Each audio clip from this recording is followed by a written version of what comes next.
স্বরাষ্ট্র উপদেষ্টা মোহাম্মদ জাহাঙ্গীর আলম চৌধুরী বলেছেন, ঈদ উল ফিতরের সময় আইন শৃঙ্খলা রক্ষায় যৌথ বাহিনীর টহল ও তল্লাশি আরও বাড়ানো হবে। দেশে অস্থিতিশীল পরিস্থিতি সৃষ্টিকারীদের বিরুদ্ধে গ্রেফতার সহ অভিযান চলবে। মঙ্গলবার ঈদ যাত্রা নিরাপদ সহ সার্বিক বিষয় আয়োজিত এক সংবাদ সম্মেলনে তিনি এ কথা বলেন।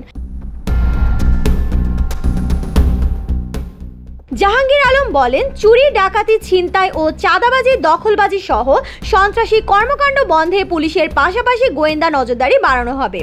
বিশেষ রাস্তায় চেকপোস্ট স্থাপন করা হবে।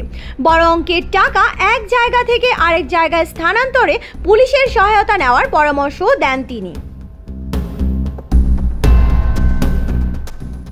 স্বরাষ্ট্র উপদেষ্টা বলেন, এখন পর্যন্ত নারী নির্যাতন ও ধর্ষণের যত ঘটনা ঘটেছে তার রিপোর্ট আকারে আদালতে উপস্থাপনের জন্য নির্দেশ দেওয়া হয়েছে।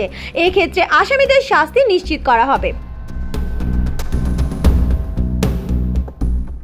ঈদের আগে শ্রমিকদের পাওনা বেতন ভাতা দিতে মালিকদের নির্দেশনা দেওয়া হয়েছে জানিয়ে তিনি বলেন, এটা তাদের বকেয়া, যেটা বাস্তবসম্মত সেগুলো পরিশোধ করতে হবে।